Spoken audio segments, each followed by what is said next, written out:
My name is Jessica, and I was 15 years old when my mom literally ditched me at the airport. I know it sounds crazy, but let me tell you exactly what happened. I can still picture her face, completely emotionless, as she pushed $200 into my hands and turned her back on me. She walked away with her new husband David and his 3 kids, leaving me standing there alone at gate 24. That single moment shattered every single thing I thought I knew about being loved by a parent. But here's the thing, what I never could have imagined was how that absolutely devastating betrayal would actually lead me to uncover the real truth about my entire past. It ended up changing my whole life forever. Before I get into how I went from being abandoned at gate 24 to actually finding my real family, let me know where you are watching from, and please hit that like button and subscribe. Trust me on this, you are definitely going to want to stick around to hear what happened when my mother finally came back and found my bedroom completely emptied out. So let me start from the beginning. My early years with my mom were actually pretty good, or at least that is what I remember. I can still recall those Saturday afternoons at the neighborhood park. She would push me on the swings until my stomach did flips from the excitement. When I turned 6, she made me this completely lopsided chocolate cake. It looked ridiculous, but she decorated our tiny apartment with these paper streamers she made herself. We did not have a lot of money. We barely had anything, really, but we had each other, and back then, I honestly thought that was all we needed. Everything changed completely when I was 8. I remember coming home from school one random Tuesday. My parents were sitting on opposite ends of our old, worn-out couch. The tension in the air was so thick, you could cut it with a knife. They told me they were getting divorced. Their explanation was so vague and generic. Sometimes adults stop loving each other, my mom said. That sentence left me with way more questions than any actual answers. I cried myself to sleep that night. I was hugging my stuffed rabbit so tight while I could hear them arguing through my bedroom wall. The sound was muffled, but I knew they were fighting. My mom got primary custody, and honestly, my dad just disappeared from my life after that. The weekends with him went from every other weekend to just once a month. Then it became occasional phone calls that felt more and more awkward each time. By the time I was 10 years old, he was basically just a name on my birth certificate, a fading memory of someone who used to be important. Life in a single-parent household was rough. My mom worked 2 different jobs just to keep us afloat financially. She waited tables during the day, and then she cleaned office buildings at night. I got really used to eating microwave dinners by myself. I had a key on a string around my neck, and I would let myself into our apartment every day after school. Even though money was tight, there was something stable about our routine. I understood what the rules were. I knew what my mom expected of me. And most importantly, I never doubted that I was the most important person in her world. When I turned 13, everything changed all over again. My mom met this guy named David at the restaurant where she worked. He was a wealthy businessman who left massive tips and always asked to sit in her section whenever he came in to eat. I still remember the first time she mentioned him to me. Her cheeks were so flushed with excitement as she described his expensive suit and the way he looked at her. She said he looked at her like she was someone special. Their relationship moved insanely fast. Within 6 months, David had proposed with this diamond ring that was so huge it looked completely out of place on my mom's worn-out hands. Before I even had time to wrap my head around having a stepfather, we were packing up and moving into his massive suburban mansion. This place had a pool, a home theater, and more bathrooms than I could even count. The house came with 3 extra people, though, David's kids from his previous marriage. Madison was 14, just 1 year older than me. She had this permanent look on her face like she was disgusted by everything around her, and that look made me instantly worthless. Tyler was 12. He was super quiet and withdrawn, and he barely even acknowledged that I existed. The youngest was Emma, she was 10, and at first she seemed friendly, but that friendliness disappeared real quick once we were all actually living under the same roof. From the very beginning, it was crystal clear that I did not fit into this ready-made family. David was polite enough, I guess, but he was distant. He saved his real smiles and genuine affection for his own kids. Family dinners became this awkward torture. David and my mom would talk about private schools, country club memberships, and vacation homes. These were topics from a world I had never even been part of before. Whenever I tried to speak up, whenever I said something about school or books I was reading, I would get these polite nods, but then the conversation would immediately shift back to Madison's accomplishments in tennis, or Tyler's debate club success, or Emma's piano recital. It hurt so much. What hurt even more was watching my mom completely transform into a different person. The woman who used to clip coupons and shop clearance racks at Target now talked like an expert about designer brands and exclusive restaurants. She colored her hair blonde, she got her teeth whitened, and she started referring to our old life as the struggle years, with this uncomfortable laugh whenever David's friends were around. It was like she was shedding her old skin, and along with it, she was shedding the parts of herself that were connected to me. I tried so desperately to fit in with my new step-siblings. I offered to help Madison with her math homework. I complimented Emma's artwork. I asked Tyler about the video games he was always playing. Every single one of my attempts was met with cold politeness at best and straight-up rejection at worst. One memory that still stings happened when I overheard Madison on the phone with her friends. "My dad's new wife came with baggage," she said. She was talking about me. I was the baggage. As summer got closer, David announced a big family vacation to Bali, 2 entire weeks at this exclusive resort with private villas and personal butlers. Despite how distant my mom and I had become, I felt this surge of excitement. Maybe this trip would be the chance to finally bond with my new family. Maybe away from the pressure of school and everyday life, things would be different. My hopes got crushed pretty quickly. My mom took Madison and Emma shopping for new vacation clothes, but she did not include me. When I asked her why, she casually mentioned that I already had plenty of clothes. Never mind that most of my stuff was from our old life before David. I ended up using money I had saved from babysitting to buy myself a new swimsuit. It was a modest blue one-piece, and it looked so plain compared to the designer bikinis Madison and Emma would be bringing. About a week before the trip, I overheard a really concerning conversation between my mom and David. They were in their bedroom with the door cracked open just a little. They had no idea I was walking past on my way to the kitchen. "What about the arrangements for Jessica?" David asked. His voice was low. "All taken care of," my mom replied. Her tone was so dismissive it made my stomach clench. "She will not be a problem."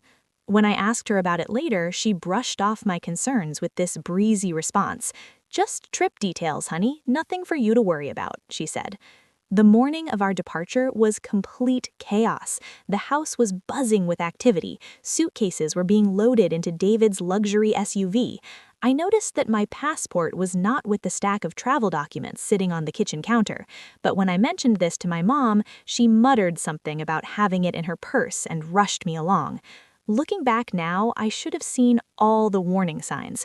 The way my mom avoided making eye contact with me as we drove to the airport, how nobody discussed my seat assignment on the plane when they were debating who would get the window seats, the fact that my suitcase was mysteriously way smaller than everyone else's suitcases. But at 15, desperate to believe I was actually part of this family, I ignored all the warning bells ringing loudly in my mind. The international terminal was a chaotic mess of travelers, rolling suitcases and stressed-out airline staff rushing around everywhere. David led our group through the crowd like he had done this a million times. My mom was right by his side, clutching her designer handbag. Madison, Tyler, and Emma followed closely behind them. Their faces were bright with excitement and anticipation. I trailed at the very back of the group, struggling to keep up while rolling my small suitcase behind me. When we finally reached the check-in counter, David handed the passports and confirmation details to the airline attendant. I noticed he handed over 5 passports, not 6.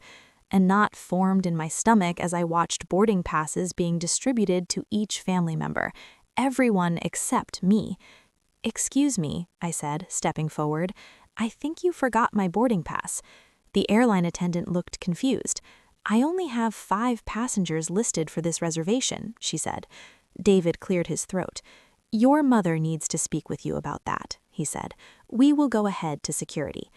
As David and the stepkids moved away with the luggage cart, my mom took my elbow and guided me to a quiet corner near a gift shop. Her face wore an expression I had never seen before. It was this strange mix of detachment and mild annoyance. "Listen, Jessica," she said. Her voice was unnaturally calm. "There has been a change of plans. You are not coming with us to Bali." The words hit me like a physical punch to the stomach. "What? Why? Did I do something wrong?" I asked. She sighed and glanced over at David and the kids waiting by the security line. "David thinks this should be a trip just for us and his kids," she said. "A chance to really bond as a family."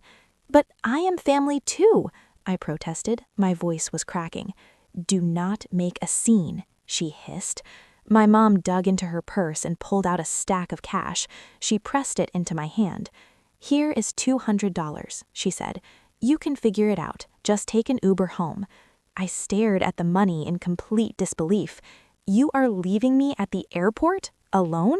I do not even have a house key," I said. She gave that casual shrug that would haunt my nightmares for years to come. "Mrs. Peterson next door has the spare key," she said. "You will be fine. You're mature for your age."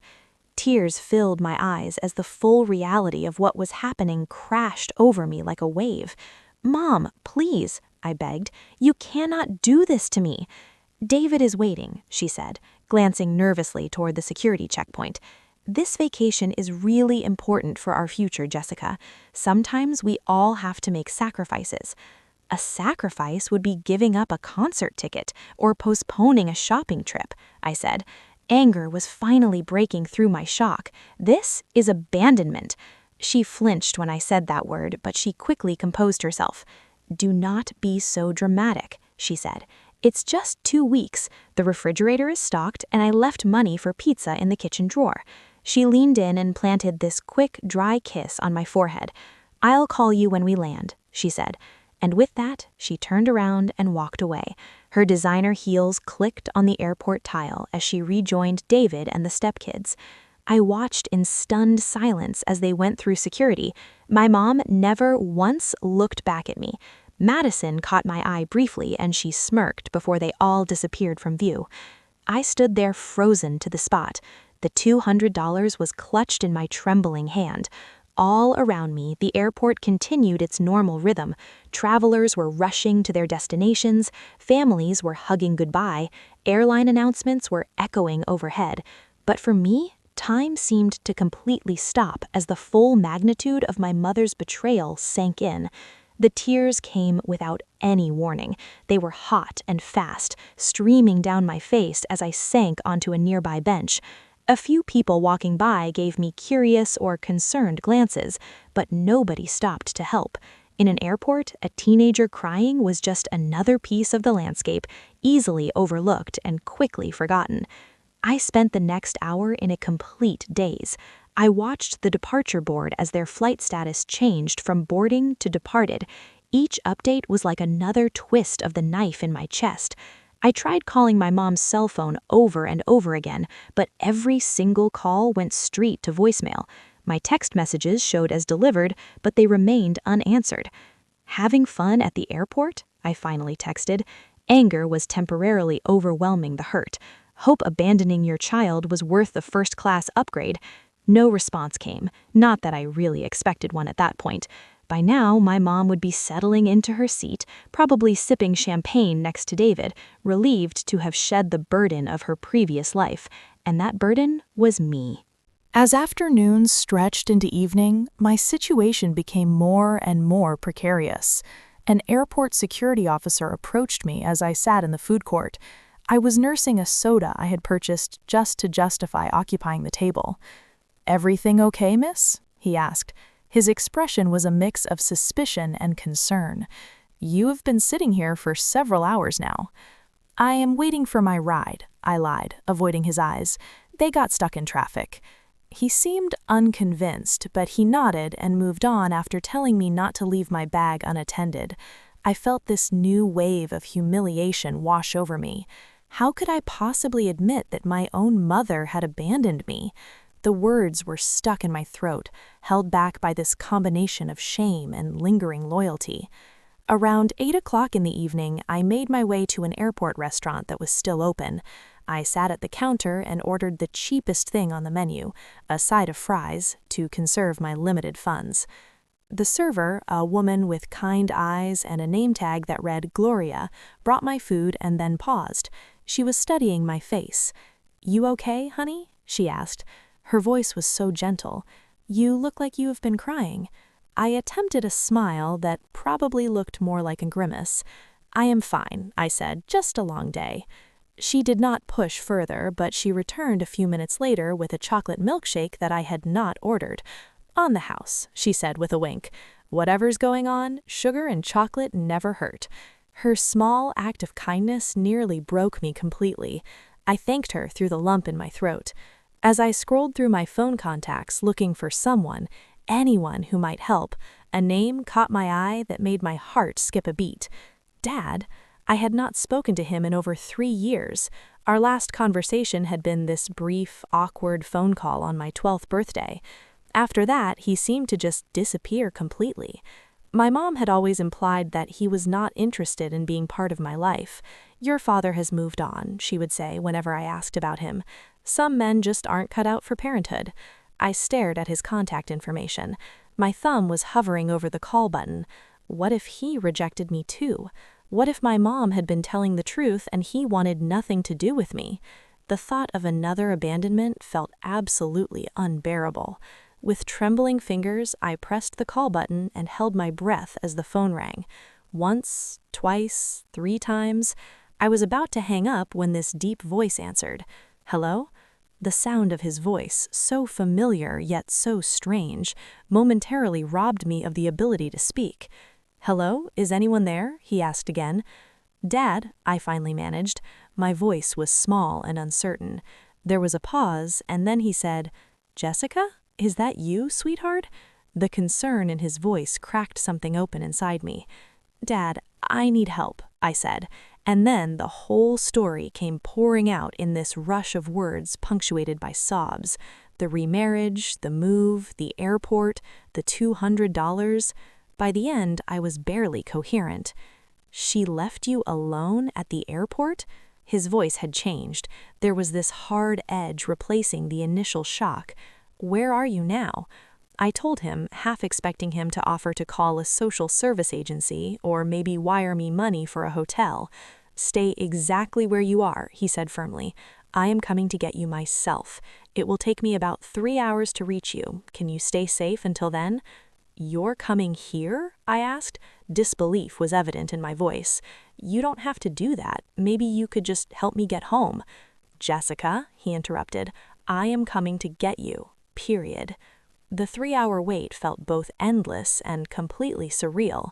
My mind wandered to the few memories I had of him from before the divorce, teaching me to ride a bike in the park, his steady hand on the bike seat as I wobbled forward, reading bedtime stories with a different voice for each character, that Christmas morning when he had built me a dollhouse and his face had lit up at my delight. If he had loved me then, why had he disappeared from my life? Why had he never fought to see me? The questions swirled in my exhausted mind as the minutes ticked by. Just as I was beginning to doze off in the uncomfortable airport chair, a voice came over the PA system. "Attention please. Will Jessica Williams please come to the information desk? Jessica Williams to the information desk, please." My heart leapt into my throat. I gathered my small suitcase and followed an airline employee through a series of corridors and security checkpoints until we reached what appeared to be a private terminal section. That was when I saw it, a sleek private jet with stairs descending from its door, and walking down those stairs was a tall man in a business suit. His familiar profile caused my breath to catch. My dad looked different than I remembered. His dark hair was now streaked with silver at the temples, and he carried himself with this confidence I didn't recall from childhood. But his eyes, when they found mine, were exactly as I remembered, kind and crinkled at the corners. For a moment, we both froze, taking each other in across the distance. Then he strode forward, closing the gap in seconds. He stopped just short of embracing me. Uncertainty was written all across his features. "Jessica," he said. His voice was thick with emotion. "I can't believe it's really you." Part of me wanted to throw myself into his arms like the little girl who used to greet him at the door, but another part, the wounded teenager who had felt abandoned by both parents, held back. He seemed to sense my hesitation. "I'm so sorry," he said quietly, "for everything. For not being there, for not fighting harder to stay in your life." Something in his sincerity broke through my defenses. "She said you didn't want to see me anymore," I choked out, "that you had moved on." His face darkened. "That was never true," he said, "not for a single day." He tentatively opened his arms, and this time I did not hesitate. I stepped into his embrace and let out years of pent-up grief against his shoulder. As we settled into seats facing each other on the plane, I could not help but stare at my dad in wonder. "Is this your plane?" I asked. He smiled. There was a hint of embarrassment crossing his features. "The company's, technically," he said. "I am the CEO of Horizon Tech now." "CEO?" I echoed in complete disbelief. My mom had always described him as struggling financially, barely able to make child support payments. "It has been a successful few years," he said simply. Then he leaned forward, and his expression grew serious. "Jessica, I need you to know something. I've been trying to contact you for years. Birthday cards, Christmas gifts, phone calls, all of it. When your mother remarried and moved, I lost track of you completely. I hired private investigators who could not find your new address. I filed motions with the court that were somehow lost or delayed." My mind reeled as the implications of what he was saying sank in. "She kept you away from me on purpose," I said. He nodded. Pain was evident in his eyes. "I have been sending child support and additional money every single month since the divorce," he said. "Money you never saw, I take it." I thought of the second-hand clothes, the times we had eaten ramen noodles for days straight, my mom's constant complaints about financial struggles. "We were always broke," I whispered. "She said you barely paid child support." My dad opened his briefcase and removed a folder. He handed it to me. Inside were copies of cashed checks, court documents, and records of attempted communications, all neatly organized by date. The evidence of his efforts and my mother's deception was absolutely overwhelming. "I do not show you this to hurt you," he said gently, "but you deserve to know the truth." My dad explained that he lived in Seattle now, running the tech company he had helped found shortly after the divorce. What had begun as a small startup had grown into a major player in the industry, bringing him success he had never anticipated. "I kept your room ready," he said. A touch of embarrassment was coloring his voice. "All these years, just in case." 3 days before my mom was scheduled to return from Bali, my dad and I, accompanied by his attorney, Judith Bennett, and her assistant, arrived at the house I had shared with my mom and David's family. Using my key, I opened the front door to find the house exactly as it had been left, eerily silent and undisturbed. Walking into that space as essentially a visitor was such a disorienting experience. Familiar surroundings suddenly felt completely foreign, as if I were seeing them through brand new eyes. The photographs on the walls, I noticed for the first time, featured primarily David and his children. My mom was occasionally included. There were almost no images of me, and absolutely none of me with my mom. As I cleared out my desk drawers, I found a box of keepsakes I had almost forgotten. It was pushed all the way to the back of the bottom drawer. Inside were photos from before the divorce, a few birthday cards my dad had sent in the early years after the separation, and a small teddy bear he had given me on my 5th birthday. "You kept these," he said. His voice was thick with emotion as I showed him the mementos. "I never really believed she was telling the truth about you not caring," I admitted. "Not completely." In my closet, behind a row of shoes, I discovered something that made my blood run cold. A stack of envelopes bound with a rubber band, all addressed to me in my dad's handwriting. With shaking hands, I opened the first one to find a birthday card for my 13th birthday. It contained this heartfelt message and a gift card that had never been used. One by one, I opened the envelopes. Each one contained evidence of my dad's continued efforts to remain in my life, efforts my mother had deliberately hidden from me. "She kept all of these from me," I whispered. Tears were streaming down my face. "All this time, I thought you had forgotten about me." My dad pulled me into a tight embrace. "Never," he said, "not for a single day." My mom returned from Bali 3 days later.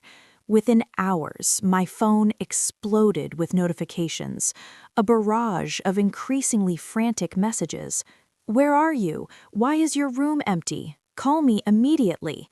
Then, "Jessica, this is not funny. Come home right now." Then, "I just spoke to your father's lawyer. How could you do this to me after everything I have done for you?" A week after her return, my mom showed up unannounced at my dad's house. She had somehow obtained the address. The security system alerted us to her presence at the gate. "You do not have to see her," my dad assured me. "We can have security turn her away." But I knew this confrontation was inevitable, and maybe even necessary. "I will talk to her," I said, "but I want you and Judith there too." Once we were seated in the living room, with Judith present as both legal counsel and witness, my mom's facade began to crack. Her eyes darted around the beautiful space, taking in the obvious wealth and taste evident in every detail.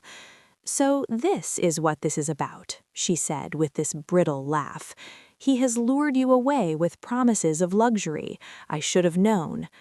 "That is not why I am here," I replied, struggling to keep my voice steady. "I am here because you abandoned me at an airport. I am here because you have been lying to me about Dad for years. I am here because I found all the letters and cards you hid from me." The months that followed were challenging but transformative. The court granted my dad full legal custody. I began seeing a therapist who helped me process the abandonment and years of manipulation. I made genuine friends for the first time in years at my new private school. Slowly, I began to heal. High school graduation came 3 years later. My dad was beaming with pride as I delivered the valedictorian address. My mom attended, sitting awkwardly in the row behind my dad and his parents. Our relationship had evolved into something cordial, if not close. The journey toward forgiveness was long and non-linear. Some days, the memory of my mom's casual shrug as she abandoned me at the airport still had the power to steal my breath. Other days, I could acknowledge her humanity, her flaws, and her limited capacity with compassion rather than bitterness. What I learned from this entire experience is that family is not defined by biology or legal documents. Family is defined by the consistent choice to show up, to value, and to prioritize one another.